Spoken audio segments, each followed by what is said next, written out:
Have you ever needed a supportive community in your journey to advance racial equity, stop and prevent oppression, and catalyze change in your life or your organization? Join us in our online community at intentionallyact.com. As James Baldwin wrote, "Not everything that is faced can be changed, but nothing can be changed until it's faced." Join us online to confront the challenging questions and situations in your journey to advance racial equity as we build community to offer professional, personal, and organizational development, skills, and knowledge. Hello, everyone. This is Dr. Atyia Martin. Welcome to Intentionally Act Now, a podcast that supports the All Aces mission to activate consciousness, catalyze critical thinking, and transform capabilities that advance racial equity and build resilience within ourselves and our organizations. We feature a wide variety of leading experts in diversity, equity, and inclusion, conflict management, critical race theory, personal growth, and more. This is host Enrico Imanalo. In this episode, Dr. Atyia Martin, CEM, sits down with Black Girl in Maine and Executive Director at Community Change, Inc., Shay Stewart-Bouley, to see if they can get some good trouble started. Stewart-Bouley tells us the story of how she became a Black girl in Maine, her path to becoming Executive Director at CCI, and what it means to have a personal uprising. Along the way, Stewart-Bouley and Dr. Martin talk professionalism, societal health, and what exactly James Baldwin meant when he said that he felt sorry for white people. If you've ever wondered what strong, outspoken leaders of mission-driven organizations, who, by the way, happen to be Black women, talk about amongst themselves, give this one a listen. A note about the name of the show. In 2020, we were calling it All Aces on Air. In 2021, we rebranded the show as Intentionally Act Live to more concretely center the show as intentionallyact.com's peer and public engagement engine. Join intentionallyact.com today.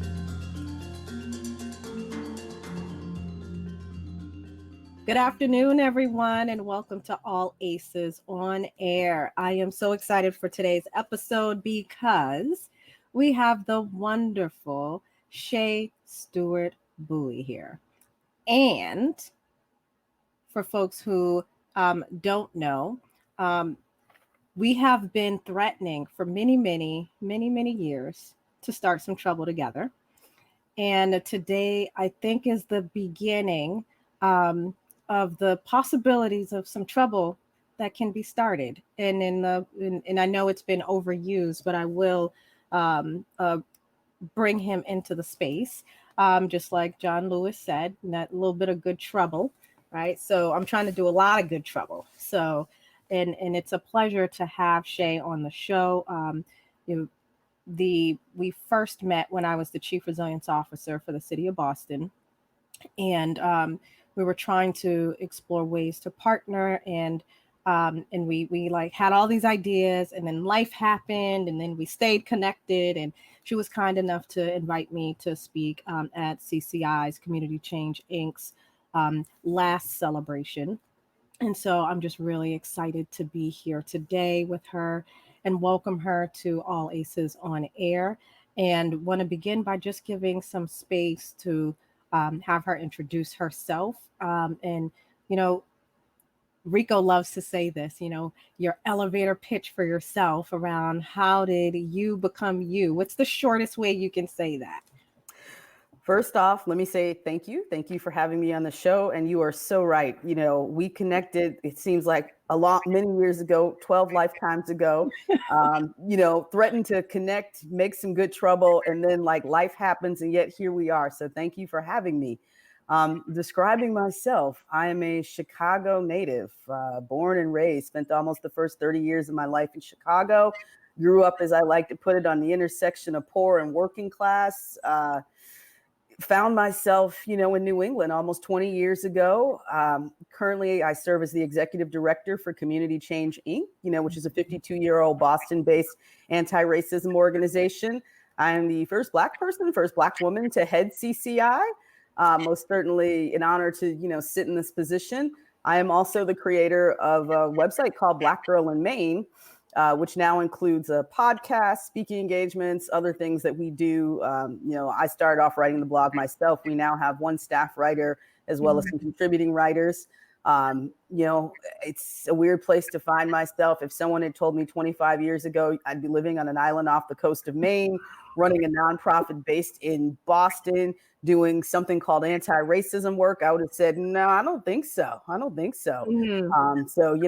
That's who I am. I'm still that working class kid. I always refer to myself. I'm still a scrappy working class kid from the South Side of Chicago. Do with that what you will. As I like to joke, don't let this New England facade confuse you. I'm still Chicago all the way. So that is me. Well, welcome all of you to the show, including the West Side of Chicago. And really, I think, for me to take a step back for folks who are joining the show who have never watched the show before. My name is Dr. Atyia Martin, and I am the CEO and founder of All Aces Inc. And for today, this theme of uprising, right? This theme of how we came to be and what inspired us to do this work. So would love to hear more about kind of, I think there's this misconception that because we're people of color, we're Black women, that this stuff just comes easy to us. And, you just wake up one day and you have a PhD in oppression, right? Talk a little bit about kind of the things you remember about the beginning of your journey and when you kind of had that conscious moment of feeling like you were transitioning into kind of this racial equity, social justice. Like, was it obvious to you? Was it, more subtle than that? Like, how was that for you? So I'm going to take us back to the beginning of the journey, because when I think of my life, I really have to think of literally the beginning of the journey. I am the product of a man who was born and raised in Blytheville, Arkansas. My father, Reverend Stewart, who recently passed away, and my dad grew up under Jim Crow. My dad was one of 16 kids. And so my dad, as a child, up till he was about 12 or 13, actually picked cotton because my grandparents were sharecroppers. As a result, my family on his side, a large number of my aunts and uncles, mostly my uncles, were part of the Great Migration. Like, they grew up and they were like, we're out of here. We're going to Chicago. At one point, my grandparents, Alan and Vera Stewart, did go to Chicago, but decided they didn't want to raise their kids in Chicago. So back to Arkansas they went. The reason that's really significant is because, my dad married my mom, who came from a pretty middle class at the time. When you think about the 50s and 60s, very middle class Black family.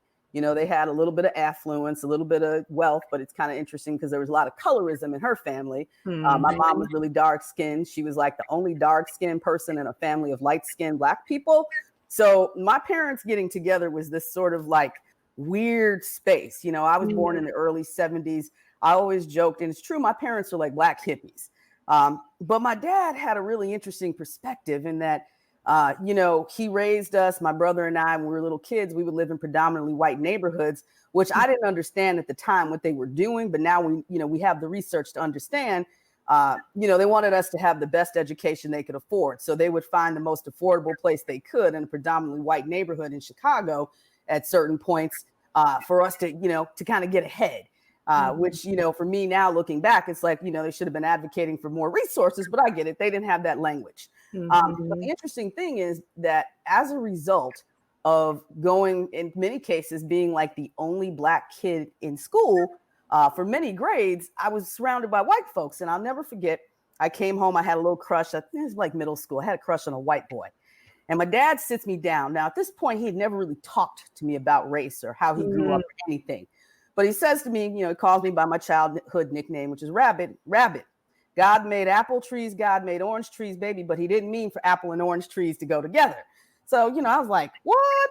So being that if you tell me one thing, I've always been that hard-headed kid, we're going to fast forward the story. I ran off at 18. I married a white boy because that's what I was going to do. Like you tell me not to do something, I'm about to do that. So my first husband is a white guy who had Maine roots, grew up in New England, came from a level of privilege.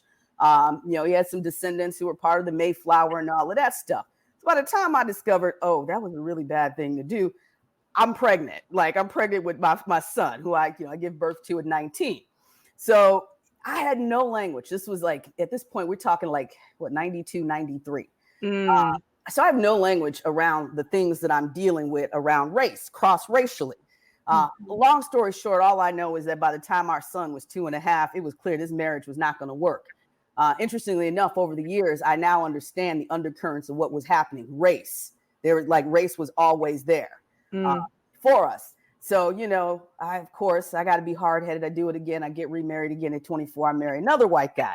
But what's interesting is at this point, I go back to school to get my undergraduate degree, and I end up doing a self-designed BA at DePaul University in African American Studies, specializing in health and wellness, like racial health disparities. I was very fascinated by this concept because I looked at like my family tree. Why are we all like sick and dying earlier than my white friends' families? So even though I still didn't have the language for it, like that we're using now, there was clearly sort of this awakening. I graduated, I can't remember what year, something in 1990, something, I decided I wanted to actually study African-American history because it dawned on me there was a lot I didn't know. Had a little bit more understanding of how race operated. The first year of my second marriage, we had gone to a wedding, my second husband, Jeff, and we got pulled over. It was one of these, roadblock things. And we were at that time probably about 25 and 30. And the officer pulls my husband over and says, license, registration, but then says, who's the woman in the car next to you? And he goes, what? Who's the woman in the car? Meaning me. And he goes, that's my wife. And he goes, do you have proof that that's your wife? And so I immediately was like, oh, we realized he thought I was a sex worker. Like I couldn't possibly. That incident became a turning point for both of us. Like, he had never had this situation. I'd been around long enough to kind of pick up on when things happen. But, it really hit when we moved to Maine. We moved here in 2002, primarily because of the custody arrangement with my first husband and my son. And at that point, growing up in Chicago, I knew about racism. I can still tell you the first time I got called an N-word. I was 16 and it was a 5-year-old white child who called me. He said, look, mama, there's an N-word. There's an N-word. Never forgot that. But moving to Maine just changed everything for me. So, at that point, I was here about a year when I really needed to just start writing about what I was seeing. So I approached some papers and said, hey, some local newspapers, can I write about diversity or the lack of diversity here? One of them, the Portland Phoenix, which was part of the Boston Phoenix family at that time, actually in 2003 gave me a column, which I wrote for over 13 years called Diverse City. And the first 6 months that I wrote, we got death threats mailed to the editor because I was naming things. And again, I was still, growing in my development. At that point, I was in graduate school in New Hampshire, really starting to put together an analysis around race. And really it took, my son becoming a teenager here that was when my uprising really, I would say, started. When he was 16, he went for a walk and he got brought back by a police officer. He had gone to the store to get an iced tea and a sandwich. Very, very reminiscent. This happened years before what happened to Trayvon Martin. And when the Trayvon Martin story happened, I was like, but by the grace of God. My son got brought home in a police car because they thought he looked like a suspect who had been breaking into cars in the small town we lived in. Now, I luckily hadn't answered the door. I wasn't home. I was at a meeting. My then second husband, who's white, answered the door. And so when he answered the door and, he's like, this your son, it's a stepson. He goes, yeah, that's my boy. What's the problem? Well, we thought he looked like, a suspect. And my ex-husband said, no, man, you just did that because you saw that black boy. And the guy's like, no. The officer gives him no, I'm not a racist, blah, blah, blah. And he goes, bull crap. That's exactly what just happened because my son said, the cop was really nasty and mean to him. But when he pulled into the driveway and was like, this is your mother's house. And he's like, yes, that's my mother and stepfather's house. And then when Jeff opened the door and he sees this like prim and proper white man, it became, that point. And watching what my son experienced as a teenager, really as a mother, that was really what, like, I would say that's when because the kids would say it was on like Donkey Kong. And most certainly as the years started going on, I lost my mom in the early 2000s, saw the health disparity issue there in terms of her health care and what happened. It was really just a convergence of a lot of things in my personal life that forced me to take the blinders off. I had always known that racism was there, but it really wasn't until I saw it play out in my family. My mother died 4 days after turning 50. There was no reason for that. And it's interesting. I'm creeping up towards her age that she was when she died. And I joke with people and people don't understand. I'm like, I worry about dying early, and people who are white don't get that. I'm like, look, in my immediate family in recent decades and generations, people don't live as long as they once did. There's something going on here. We die early. Even my dad, he died, right before turning 70. So I think about it. So my personal experiences as a Black woman navigating in white spaces took me from, this desire, I would just want to be like a historian of Black history and mind my business, to wait, how do we get it popping? How do we make change? And that literally, 2012 election, I was writing my blog, undercover in Maine. At that time, I was ED of a youth development facility in a little town called Biddeford, Maine. The people on the board didn't know I was a writer because I figured they weren't going to know anything. That year, there was the presidential election, and the then governor of this state, real evil cat by the name of Paul LePage, made a statement that, there were reports of Black people being bused here to vote. So there used to be a show, you might remember it at that time, that was on MSNBC, the Melissa Harris Perry Show. Well, they wanted to find out if there were any Black people in Maine to counter what this then governor said. So when you have a blog called Black Girl in Maine and you're trying to find Black people in Maine, guess who they find? They found me. I ended up being a guest on the show on a Saturday. I'm thinking nobody's going to see that show. I mean, I'm going to go back to work and I'm just going to act like I wasn't on national TV over the weekend talking about race in Maine. You know what happened? Everybody knew I was on TV. It's like, you were on the TV. Like, my cover was busted. So at that point, it became like, well, at this point, y'all know what I'm doing, because you know how it is when you work in white establishments as a Black person, especially in a white state. Like, I had to play that game. And that really became, after being on her show, like, I guess I can't play that game anymore. So I decided I wanted to do something. And just on a win, on summer of 2013, CCI was looking for another executive director. I had no connections to anybody in Boston, but I thought, well, they're looking for somebody with serious like management and understanding of race. And so my master's is in administration and supervision. So I was like, I have those skills and I obviously know about race. Figure they're not going to call me up. I'm not going to get a job. Okay. So they ended up calling me like 3 months after I sent my resume in. And so I had the first interview with the board chairs, and that was a phone interview. Then they invited me to come to the second interview. At this point, I'm like, oh, I get to leave Maine for the day. Okay, well, we'll chalk it up as a win. Then they invite me back for the third and final interview. And at this point, I'm like, are they going to really hire me? Because at interview 2, I met the whole staff. It was like, oh, okay. Interview 3 happened, and Atyia, I didn't even make it all the way back home to Maine, and the board chair called me and said it was a unanimous vote that they want to hire you. Like, get out of here.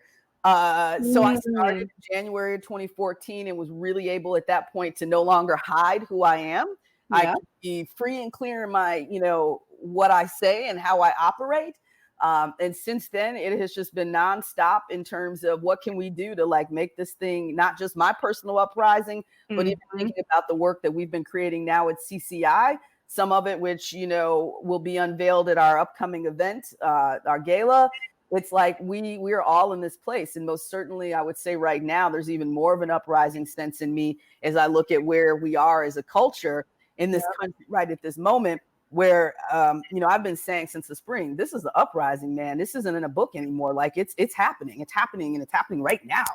So that's uprising story and how it relates. And man, that was a babble. I'm sorry about that. No, there were so many pieces there that I just couldn't get to one piece without telling the whole story. Of course. And and these are our life stories, where however many decades we have been living and there's a lot, I think that's helpful for people to understand about how how we evolve into these spaces. So I know for me, there was a lot that you said that resonated. So number one, I know, so for me, my journey started really, really young.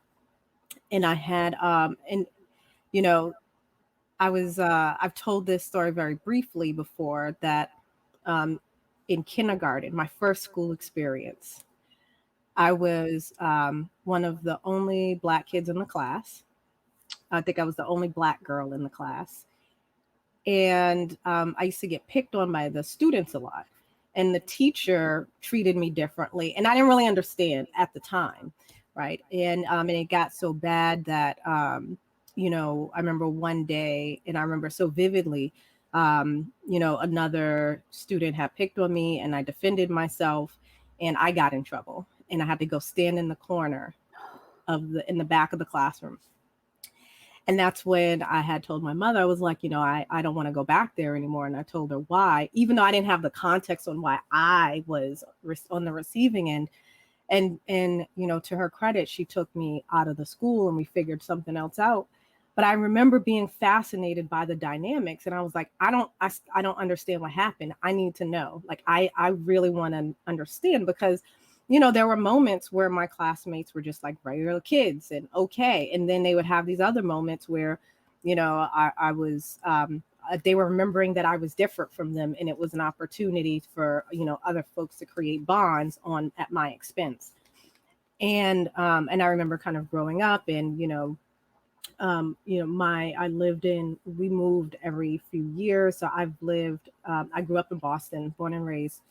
And I remember, I probably lived in 10 different places within the city of Boston before I graduated from high school. And I ended up moving out when I was 16. And that whole experience of, I was always, for the most part, a good kid. Like, I was valedictorian in middle school. Like I've always been a nerd. It's who I am. I own it and embrace it about myself. But then I started having more nuanced and sophisticated experiences with racism as I got into the workplace. So I started working really young. I was 13 when I had my first job. My first job wasn't legal, but and I remember engaging with these folks in the workplace who thought I was older. So for most folks didn't know, they thought I was older, and just kind of making note of them, like, oh, that was weird that they, thought that. And then I would explain a situation and it would be the opposite of what they assumed about me. And I started reading more. And by the time I finished high school, went to college, I think is where I really started getting more language. So my first year of college was at Florida A&M University, which is a historically Black college and university. Now, coming from Boston and going there, I'm sorry, I had to laugh. was like a culture shock, right? So, we live in a segregated city in Boston. And so, I, for the most part, always grew up around Black people. And our Latinx brothers and sisters, for the most part, like that was like my world. But to go to a historically Black college and university, I actually got exposed to a broader range of Black people, like uber rich Black people. I was like, there's uber rich, like this many uber rich Black people, Black people from all over the world, and just really learning to appreciate the diversity of who we are. And as well as being able to see a lot of the internalized racism, right? The classism, the colorism, and how that gets intertwined with the internalized oppression. And it was really, really fascinating for me. And then when I finished, while I came home, came back to Boston and went to Bentley. Back then it was Bentley College. They weren't all fancy and they weren't a university yet. But I remember working in a different job and loved my job. I went to school full time and worked full time. and predominantly white organization. I was really young. Everyone thought I was older than I was, but was really young in the role. And I loved my job, and I poured a lot of energy into school and my job. And I remember they were doing layoffs, and I got called into the leadership's office, and I didn't know that they were in the process of doing layoffs. So the way they played it is they said, you know, your performance hasn't been up to par. And I was like, well, what do you mean? All of my assessments and evaluations have said that I actually performed above and beyond. And they said, well, you know, but you know, it's the subtle things, the you know. And I was like, I don't know what you're talking about. Either I'm doing good at the work or I'm not. Either I'm showing up and being respectful to everybody in the workplace and, you know, working collaboratively with folks, or I'm not. There's no, like, what are you referring to? And they were talking about, you know, professionalism and, you know, all of the coded language, all that coded stuff that by now we both know what that means. Exactly. So, you know, I was trying to process the experience in the moment, and literally they were like, well, basically none of that matters because we're letting you go. And, you know, like that was basically the summary of the conversation. And, you know, we're letting you go, and they let go of myself and several other, a small group of us. But it was really my first experience with like this weird workplace, kind of like, I didn't have a lot of microaggressions there, but there were some, and it was the same people who were in that space making the decision about whether or not I belonged there anymore, regardless of anything that I sacrificed to make sure the work got done and all of the other realities. I fast forward a little bit, and I ended up in Atlanta working for a magazine, a small mom and pop shop magazine company. They had two magazines.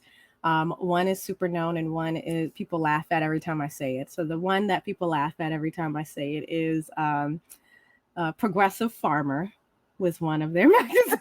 I'm sorry, I totally get why everybody Progressive Farmer. Yeah, I can't say that I ever read that one. And then the other one was Southern Living magazine. I have heard of that one. Yes. So all of that said, while I was there in Atlanta, I ended up getting recruited into the Air Force. I was older when I got recruited into the Air Force. And when I got into boot camp, and I was reading the manual. So I'm already in the military now, right? Like I'm in it. There's 70 females. We're all in this like open dorm space and bunk beds and all kinds of military structure. Getting up at 5:00 and 4:30 in the morning and all this other craziness. And I'm reading the guidelines, and it said, and we were studying for a test, and it was talking about what you could not do in the military, and how you needed to wear your hair. And two of the things on there, one was you could not have cornrows, and the other one was you could not have locks, or what they call dreadlocks. And I had locks. And I would imagine that most sisters in the military at that time, because y'all weren't going to have time to go to the shop every couple of weeks. So you know it's going to be some time. So you're either putting some braids in or you got some locks in. Either that or you rocking a Caesar, because there's no other option to keep your hair. Yeah. Wow. Right. And you got to wear a hat so you have to have your hair in a style where you can put a hat on. And I remember being like, wait a minute. So this is basically saying, you know, Black woman, you're not welcomed here. Like that's what you're saying, because who else would you be targeting with this? Right. And I remember you're relaxing your hair on the battlefield. Yes, blessings. You know, so at the end of the day, you know, it was the funniest part of it though was as I'm navigating through the military, nobody even knew that I had locks. Like I wore them to the code, and I wore them in a bun to the standards, an inch and a half wide, no more than 2 inches, and like all the stuff. And so I never got in trouble, except I did notice some of the Black sergeants and things like that would like do a double take, but then they'd like keep it cool. They'd like keep it moving. But like I knew, I was always under threat of getting in trouble because of my hair. And it's so bizarre that I navigated 4 years of being active duty Air Force with my hair on my mind the whole time. That's insane, because you think about it, and none of your white peers had that trouble, that issue. Exactly. Like, of all the things you should have been worrying about in the military, hair should not have been at on that list at all. And yet, as Black women navigating a white world, like hair becomes the thing that you think about. It's like, my hair. Exactly. And there are horror stories of folks that I have met who, have relaxed their hair when they didn't want to, because of work or pressure from another Black person. This is internalized oppression. Another Black person, R.L. Slaughter, they have since changed those policies. And you won't be surprised that it was very recently. It was just in the last few years that they changed that policy. So for me, like, and throughout my journey, I'm like searching for language. I'm constantly reading. I'm constantly like, I know that I can see that these things are happening. I'm advocating in the moment, but I'm still struggling to like really do it well. And it wasn't until I came home. I worked for the FBI for a while. I won't even go into the details of that hot messness of being there. And when I got to, I did a consulting gig with this company that was working with the Boston Police Department, and to set up their regional intelligence center. And so I came in. So by this time, I'm a Black woman, specifically African American. I speak Serbian Croatian, right? Because that was my job in the military. I was a Serbian Croatian linguist and analyst, and I was assigned to the National Security Agency. And so here I am. So just as an aside, before this show, we were talking about my new favorite show, The Blacklist. Yeah. And I'm just hearing you say that. I'm like, that sounds like a really blacklisty sort of thing there. I just had to say that because we were talking about The Blacklist before the green room. So, wow. Yes. And so, it's here I am, and I kid you not, I can't make this stuff up. So two random, like, horrible situations. So one is the Minister of Internal Affairs from Serbia comes to the police department to visit this new regional intelligence center, because it's the talk of the law enforcement world, like internationally. And here I am, looking like this, walk up to him. So him and the person who was with him, who was his translator, they're talking the whole time. And, I wasn't really paying attention to what they were saying. So I wasn't, ear hustling or anything. But I went over and introduced myself in Serbian Croatian and started talking to them. And you should have seen how the color ran away from their face. I mean, they got so pale when I started talking Serbian Croatian to them, and for them Serbian. They were like, and they were just quiet. They didn't, because in their minds it did not compute that someone who looked like you would actually even know that language. Like, it was just like, okay, there's a Black person there, but this is the file clerk or something. But it wouldn't even compute. And just like thinking about like how that had to feel to you, because at that point you just like, okay, I know what this is. Yes. And I'm just standing there, and they're like quiet, and they're just staring at me, and I'm looking at them. And another one of my colleagues comes over, who, random coincidence, was a white guy who also spoke Serbian Croatian, who was in the army, and he was in the same job I was in, just different part of the intelligence community. So he comes over and he introduces himself, and they like wake back up again, and they start to engage with him. And so I interrupted, and I said, "You still haven't introduced yourself to me," in Serbian to them. And they were like, "Oh, I'm so sorry. I just never, how do you say, I just never, it's like, oh, you never met a Black person who spoke fluent Serbian. Okay, that's, all right. So we're being honest here. But I had several situations like that where it would like freaked people out, and they literally had these moments of like, that's not possible. Um, and as I went through my career, I also began to get into situations where the work I was doing impacted real communities, like on the ground, after, during, and after emergencies. And I think what was really fascinating is to see a lot of pain and hurt in the community, to see how resources were not being distributed in a way that met the needs. Um, uh, that was painful. And this is after Katrina, right? Mm. So this is all fresh in my mind. And now I'm in the field of emergency management, and I'm working with folks who allegedly we all felt some kind of way about Katrina, but it's like here we are in the field, you know, several years later, and we're still doing the same stupid things. And so I ended up building up my, I think building up my ability to have these conversations even more, because my kids were getting older, and my husband and I are now trying to figure out how we are intentional about how we talk to them about these issues in a way that doesn't lead them to victimhood, right? But like where they can see their power, where they can step into it. And then as we're talking about this, I'm realizing I'm not so sure that I know how to do it well.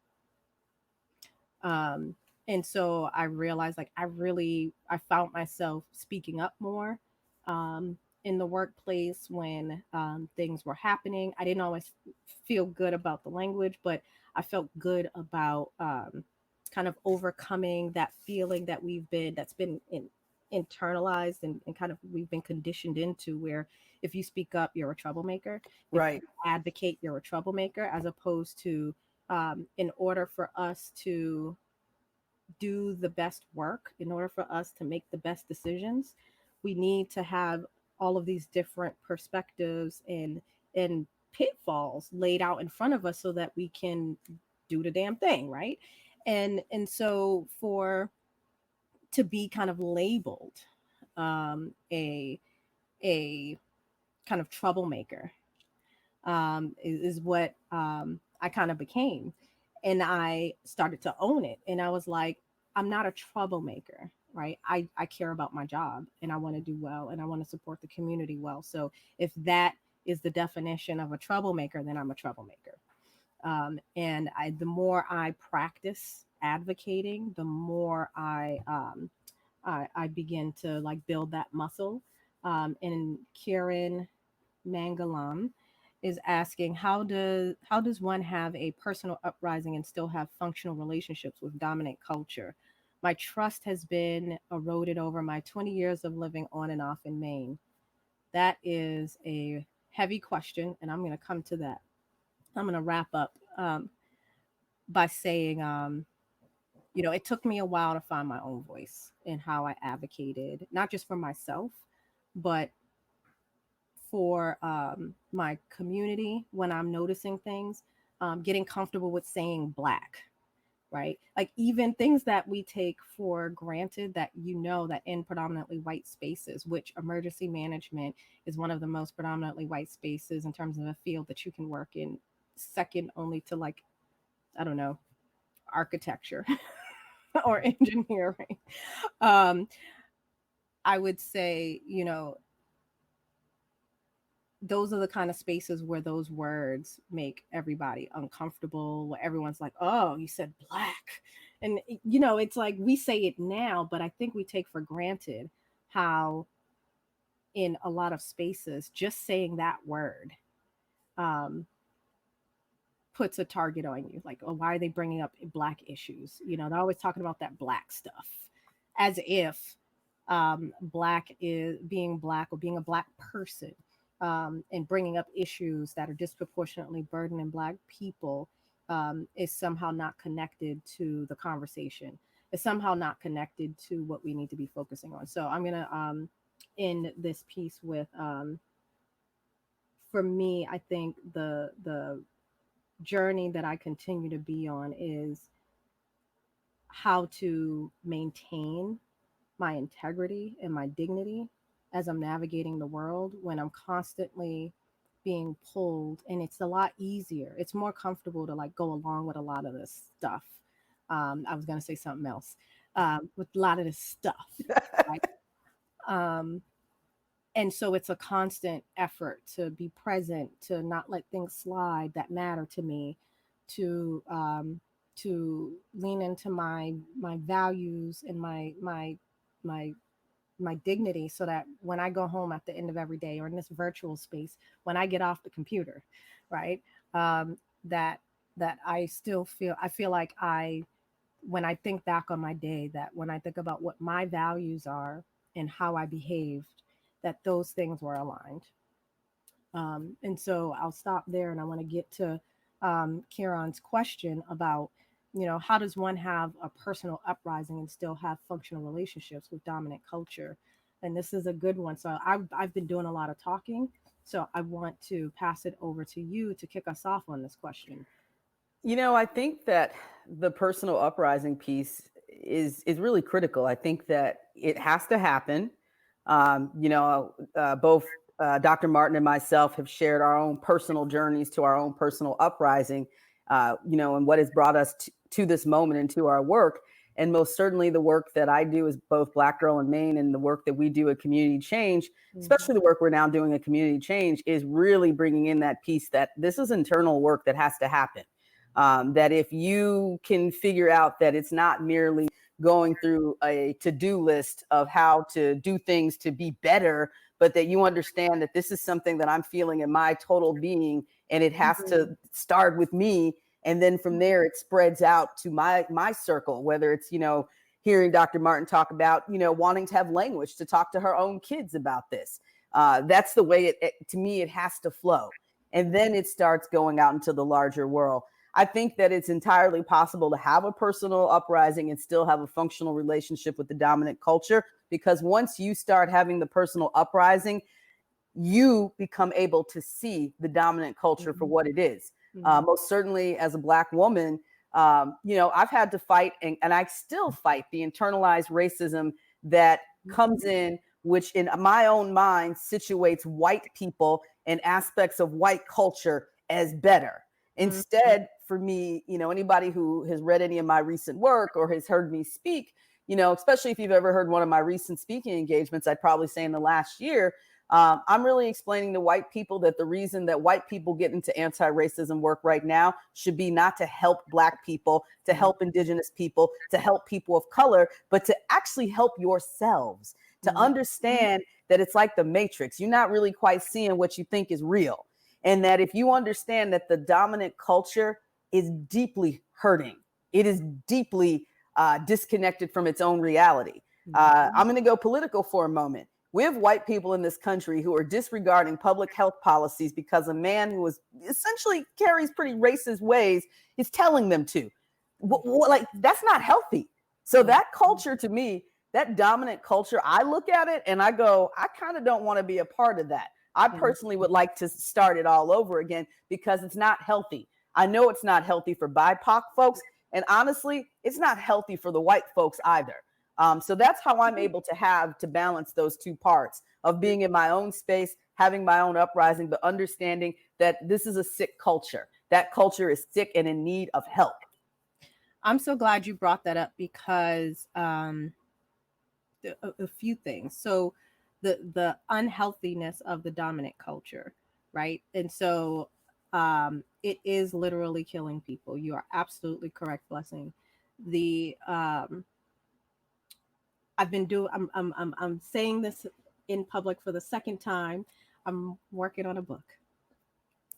Yay! And yay. So I'm very excited. It's called We Are the Question and the Answer. And so one of the things that I've found as I've been looking into filling the gaps in what has been harder for me on my journey, and really trying to solidify my understanding of racism, what it is, how it works, and what we're supposed to do about it. As I've been on my journey, there's been a lot of things that just have felt missing to me, or reframed, um, or framed in a way that made Black people and people of color really feel like props in the situation, or where you don't have any power, because you're a person of color, so you can't be racist. And I know what people are saying, right? But the way that that is expressed is just sit over there and let white people do their thing, right? You just sit and wait. Woo! Let me just pause you for a second. I might have to come back to your show, or I'm gonna have to get you on my podcast so we can talk about that. Yeah. Because I got to be honest, in this current moment, I'm like, we're not victims, man. Don't let these people play us like, oh my God, white people save us. No, no, no. Our ancestors did not go through all of this for us to be begging white people for humanity and for them to do anything. As you can see, I'm really passionate about that. So as you continue. As you should be, because it's funny that you said so. Finish this point, and then I want to come back to that. So when I look at what they call white supremacy culture, right, the characteristics of it, and thank you for those pioneers before us who like really tried to filter the world down into those characteristics. I actually looked at those and I said, and it was just ironic. It just happened. And I was looking at cognitive distortions separately for something completely different. And cognitive distortions are basically what psychologists refer to as it's under the umbrella of cognitive bias. And it's what happens, it's when we um, use filters to narrow the world in an unhealthy way, right? In a super unhealthy way. And we distort reality, and we can distort reality to the point of um, almost like it's now fantasy. It no longer aligns with the real thing, right? And so there's this whole piece around healthy ego functioning where it's like, okay, these are the components, these are the things that we need in order to be healthy human beings. And so when you use the word healthy, the dots were connected, because all of the things that all of the research says that we need to do to be healthy, have healthy ego functioning, to be resilient, are the opposite of white supremacy culture. Yes. It's literally the opposite, right? And I just have this moment and I was like, "Oh my goodness." So all of this dysfunction, which we know is dysfunction, but it literally aligns directly with these what they call weak ego characteristics. The sense of grandiosity, right?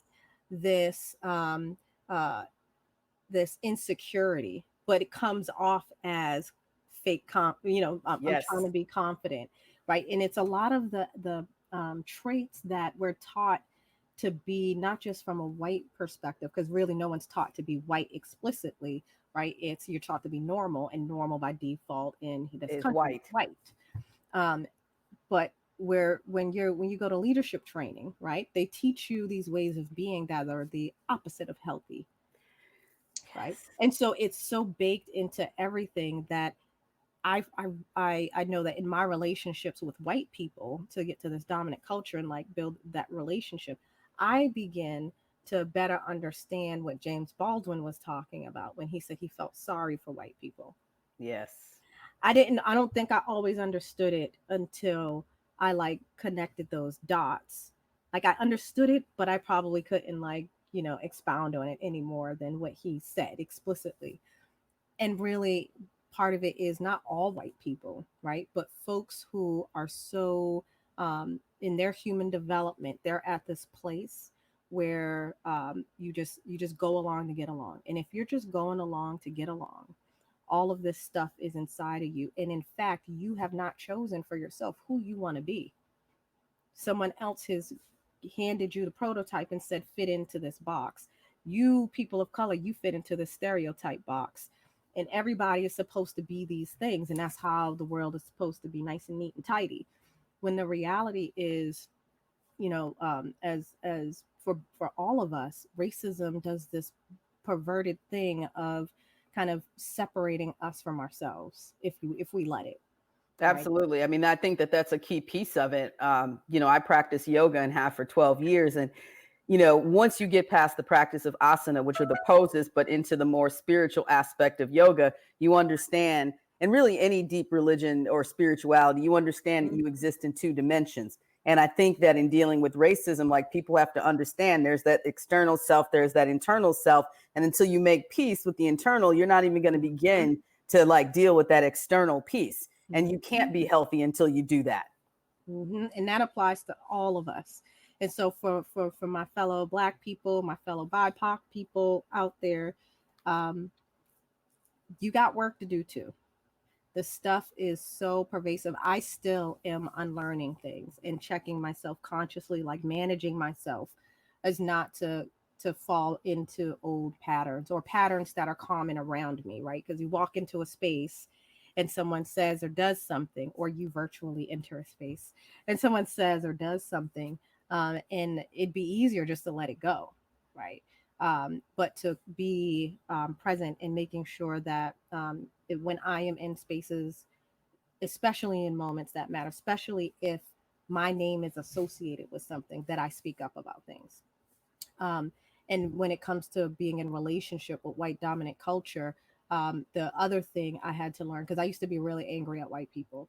Like, I didn't understand how they didn't get it. Like, and this is when I was a kid. I'm like, I'm a kid and I get it, right? And I didn't have all of the language, but like, I can see this obvious stuff. And I realized that there's actually, there's a quote that I came across that's, if it's not your struggle, it's invisible to you. Yep. And then I always add to it, unless someone shows you or unless you learn. And that's how a lot of white people are. And that's how some Black folks are too, and other people of color. Whereas like, there are times where our own struggle is invisible to us. Absolutely. And I think just hearing you say that, I'm struck by, I know there's a lot of anger with some of our young brothers and sisters right now. The world is unfair. And I think that, one of the things that I've been pushing in my own work with folks of color is that we have to focus on getting healthy. And you need to understand what you said is really a vital piece. When people ask, why can't white people see it? You don't see what you don't see unless nobody tells you, unless someone points it out to you. There's no reason, if you're a member of the majority dominant group, our society is not set up for them to see it or to care about it. So unless someone disrupts their thought pattern and their way of being, they're just going to be in their silo. I mean, that's the term that I've been using before it became popular, is that, in this country, we live very racially siloed lives. Yeah. There are parts of the United States, and when I moved to Maine, it was the first time I really experienced that. There are whole parts of the United States where they don't see Black people. They don't see BIPOC people. They literally do not exist in their communities. They exist through a media frame. So whatever they're getting is filtered through this biased lens. So they can't understand you in parts of northern Maine because they've never had a Black person to live there. So once I got to the point where I can understand that, I could suddenly become less angry. I also don't feel that anger serves me. I would say I don't think it serves any of us in this work, because one of the things that I could say around the work that we do at CCI, and I know we're going to be wrapping up soon, so I want to just be able to talk about CCI just a little bit, is realizing that internal peace.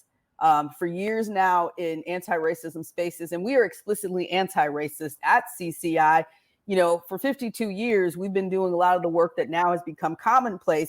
And for us going, why haven't we made the changes we expected? And a few years ago, our program director and I, Myrna Morales, and I were talking about it. And we're like, you know what? We have not touched white people's souls. We have not gotten to their hearts.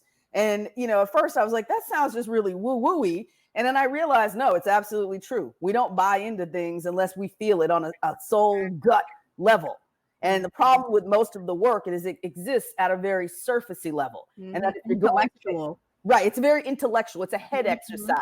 And I think like right now this year, that's what we've seen a lot of because of the news. People are getting it on this intellectual level, but you don't understand it until it's in a soul level. And at the soul level is where you will want to disrupt things. You will want to rise up. You will want to have that personal uprising, and people will probably start calling you a troublemaker. Might lose some friends, might lose some family members, but you also don't care at that point. Exactly. That's a really key piece of it. You don't care. And I just would say to people of color in particular, the anger that can fuel some of our work, that comes back on us. And I look at it for years. I've said there's a reason that it's hard to find a Black person over the age of 40 who is not borderline hypertensive or in full blown hypertension, because I think that our bodies at the molecular level, we carry that and it comes out. So, for me, as I get older, it's like, I don't want to be stressed. I can't hold that. Like, I can't hold that. I have to let that go. Anger. And it's not about you. Right. It's not about me. That's someone else's anger to hold. That's somebody else's problem, right? Like when you hold it and you carry it, then they most of the time, the person you're angry at doesn't even know. They're just happy going along about their day, and you left there with all the stuff. That's exactly what happens. That is so exactly what happens. So it's like, we've got to find a way to be in the work, to have the uprising, to work to shift the dominant culture, with also maintaining our own sense of self in that process. That's really, and it is tricky. That's where having a community, some of the work that we're going to be launching. In fact, if you don't mind, I'm going to go into talking about community change. You're the guest. This year we are unveiling a new program called the Racial Healing Project, which is an extension of some work that we've been doing internally. And it is a project that's a lot more intense. We are doing it in cohorts where people will be brought together. They will develop a political education, a shared analysis around race, but also the understanding of how deeply critical interpersonal relationships are within anti-racism spaces. And that, in fact, without that, you're never going to build that true accountability. As we mentioned, I know at one point in the show, I'm the executive director of community change. We've got an event coming up on Friday, November 13th. Dr. Atyia Martin is our keynote speaker. It is our annual gala, which is called the Dry Longzo Awards. The title Dry Longzo comes from the book that was written in the late 1980s by John Langston Gwatney, which is called Dry Longzo, A Self-Portrait of Black America. And the point behind the awards event typically has always been to honor the extraordinary work done by ordinary people. And for us, that's always been folks within the greater Boston area. Well, this year's event is definitely going to be different. It's a virtual event. In fact, this year we only have one awardee, but we have a whole evening planned where we're going to be speaking about our programs. We have some virtual breakout rooms that I think people are going to love. We're going to have a health and wellness room. We're going to have our 3 partner groups talking about their work. We're going to have some art, some music. We're going to have a mixologist room, which I don't know what that says about me in the current moment. That's my favorite room I'm looking forward to, where I understand some guest bartenders will be shaking up things like Black Girl Magic and White Women's Tears. And we've got a really great bartender who's going to be helping me with the recipes on that. The event is complimentary, though, as I have to be honest, as the ED, I think in, bean counter ways, we are asking if people have the ability to make a contribution. That you do, because typically this event serves as one of our largest fundraisers. But it's just going to be a great, great evening. We realize that everybody's zoomed out. So while the event is 2 hours, if you just want to come to the main part of the event, where you can hear Dr. Martin speak and you can hear me speak, that'll be 7 to 8 on Friday, November 13th. But there will be before things starting at 6:30 and a thing, for 8 to 8:30 if you want to come and, have a little fun with us. I believe we've got some scrolling information down there at the bottom. So you can log on to ccivirtual.org to get a ticket, and, hopefully we'll see you on the screen. So we are just so excited that Dr. Martin is going to be speaking. And you know what? This has been great. It took us however many years to connect. But, as I tell people, the beauty of Blackness and Black womanhood is that whenever sisters come together, I'm reminded of, to paraphrase Jesus, where 2 or more are gathered together in my name, there I am. And in this case, where 2 or more sisters are gathered together, that spirit of sisterhood that has held Black women together through the generations is always present. That's right. We just got to get out of our own way. And connect and get whiteness out of the way, get conformity out of the way. And I want to reinforce, as we close out, reinforce the idea of supporting CCI. Please support the work that they're doing. The next thing I want to highlight is the need for reimagining, right? The need to reimagine who we are, which means unlearning a lot of things, relearning about ourselves, who we really are, who we really want to be. Let's not be afraid to look in the mirror. To Shay's point earlier, this work happens from the inside out. And if you find yourself spending too much of your time complaining about what other people are doing or not doing about racism or racial equity, then that means you're not doing enough work on yourself, not doing enough work on your organization, not doing enough work on what you have impact on in your own life and in the spaces that you occupy. And that's the way the kind of transformational change that we need to happens, right? And so I appreciate all of you for being here with us. This is not the end of this conversation. This is not the end of this. I think this is the beginning of something special and amazing. I appreciate you, Shay. I know how busy you are, and I'm just glad that you're here. I'm glad that we're here. I feel incredibly blessed, and I'm looking forward to seeing everyone. And as always, sending lots of love, hope, and action to all of you.